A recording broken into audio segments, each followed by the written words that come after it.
Hello, BookTube. This video is to announce a new writing venture of mine that may be of interest to some of you that stems from an old writing venture of mine a long, long time ago. Some of you may remember it. I had a book blog in the days of Blogspot and Blogger. I had a book blog called Stevereads, What I Read and Why. It's basically an ongoing autobiography of my reading. So you never knew what you were going to get from entry to entry. It was lively. It was very personal. It wasn't formal book reviews usually. Instead, it was book ruminations, thinking about Penguin Classics, various lists, reactions to stuff that I've read in the penny press, both book-related and politics-related, just the whole smorgasbord of what I read. And it was a lot of fun.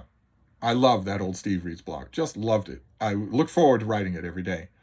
And probably the most famous thing that grew out of it were my year-end lists of the best and worst books of that year, which grew from a list of just 10 books, fiction and nonfiction, to the sprawling entity that it is now. But shortly after Steve Reads really hit its stride, I was part of creating an online literary journal named Open Letters Monthly.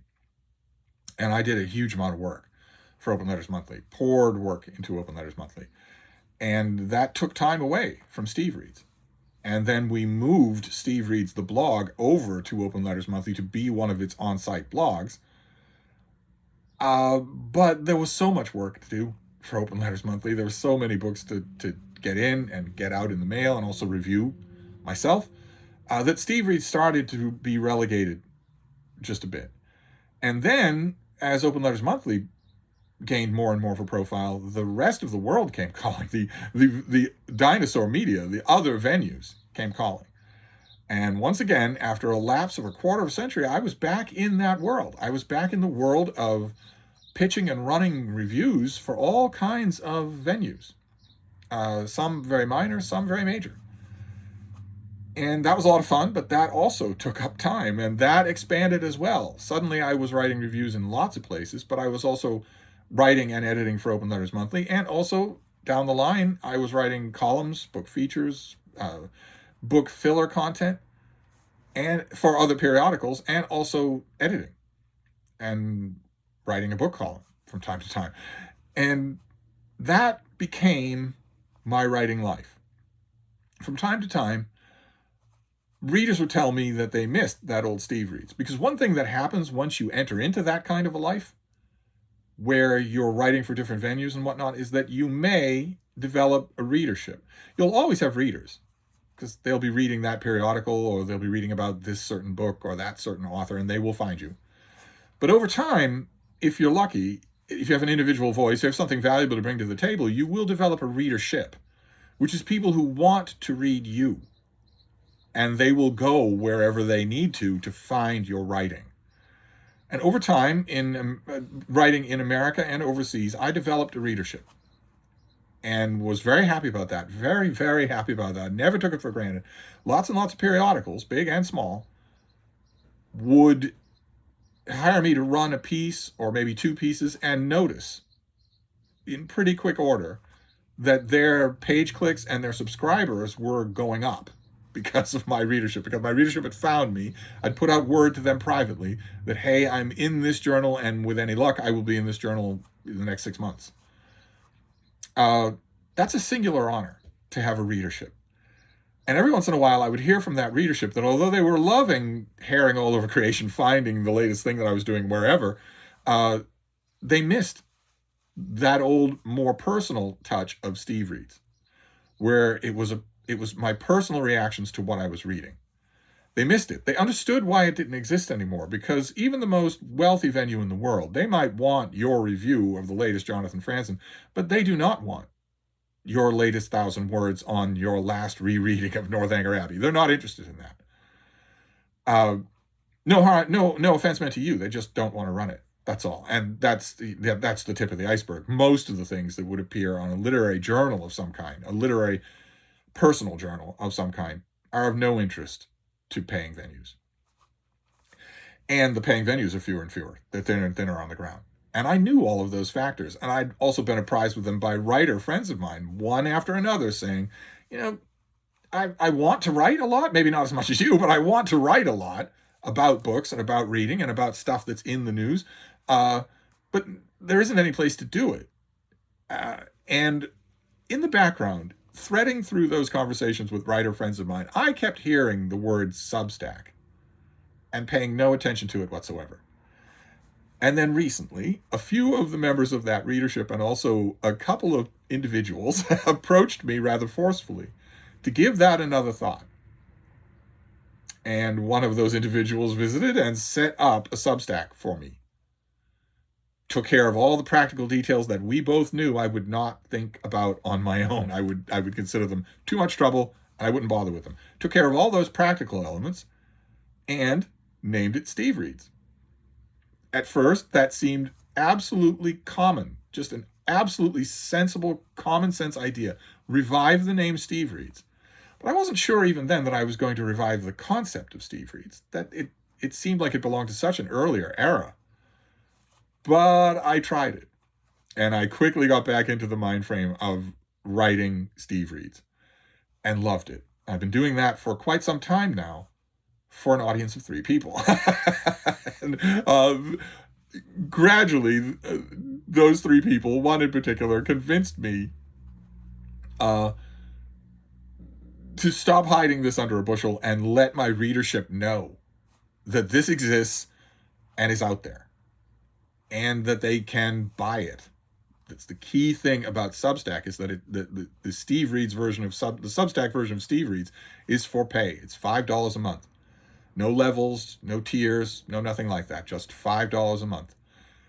For as much book writing as I will do in a month, which is bound to be a lot more than just one extremely redundant newsletter. It's bound to be a lot. You can judge for yourself I'll leave a link to this Substack so that you can see how much stuff is on it and judge for yourself. And I know myself well enough to know that the more people are involved and enthusiastic about it, the more I will write for it. But when these individuals set this up for me and got this idea in my head, I suddenly realized how many of those writer friends have migrated in this direction, whether it's Substack or some other place, specifically for this reason, because they've developed a readership that wants the kind of writing from them that no one is willing to pay for. Okay, I now see the sense of that, and I'm going to give this a try. Now, in the last few days, I've been putting word out to that readership of mine, most of which don't know that YouTube exists, let alone that BookTube exists, but they want to know what I'm doing. And in the last few days, I've been putting out word to them that I am starting this new venture, that I am reviving Stevereads and putting it out into the world in a fairly nice, Substack is a fairly nice website. It's very simple, very easy for even me to use. And a lot of that readership are extremely old school and have been saying for years, it's not just that we want you to do this, it's that we want to pay you for it. It doesn't have to be much. You don't have to charge much, but you have to charge something, which is oddly complimenting in a way. That's oddly complimentary. I've been spending the last few days putting the word out to that readership. Now I want to put the word out to BookTube, because over the years, a number of people on BookTube have paid me the huge compliment of saying that they like my writing. That's not, of course, what I do here, right? I make videos here. But a number of you over the years have said that you like my writing and look for it. In other words, some of you over the years have joined that readership. That's wonderful, and I wanted to let you know that this thing exists. I will leave a link to it down below. For this video, I'll leave all the rest of the link stuff that I usually put on videos out, so you can just see what I'm talking about. I would invite you to go over, look around, and if it looks like something that would be worth $5 a month to you, feel free to subscribe. That would be wonderful. I know that at this point in this kind of an announcement video, I'm supposed to mention that that's less than the cost of one Starbucks drink or whatever, and that it's going to be more than worth your while. But that's up to you to decide. And of course, this isn't going to change any of the rest of what I do. There's still Open Letters Review, the successor to Open Letters Monthly, which is free and always will be. I write book reviews for Open Letters Review. That will be there. I still do book reviewing out in the world. I scaled it back some because I was more and more noticing the restrictions rather than the freedoms. And of course, there's BookTube. There's where my daily chats with my imaginary BookTube friends aren't going to change at all. But I'm going to add this venture. I wasn't sure that it had a place in my writing life, in my writing brain, until I started doing it again. And then I realized how much I have missed. That Steve Reads mind frame, where whatever literary thought I have today is the thing that I will write up. That feels wonderful. It feels absolutely wonderful. And you know, the three people who've been pushing me to make this announcement video are completely right, that will feel even more wonderful the more people are reading it. I know that about myself. I'm amazed I needed that pointed out to me. So I will leave a link down below. I would invite you to give it a try. This is writing for money, which is something that I have been doing on and off for a very, very long time, and it feels great.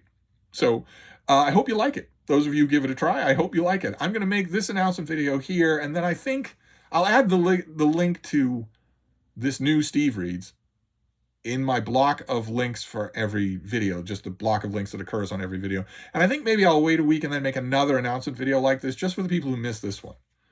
But that'll be it. Aside from occasionally alluding to the writing that I do on the new Steve Reads, which I'm sure I will because I'm loving doing it. Anyway, that's an announcement video for you. I will wrap this up for now. I hope you enjoy it, and I will see you soon. Thank you, BookTube.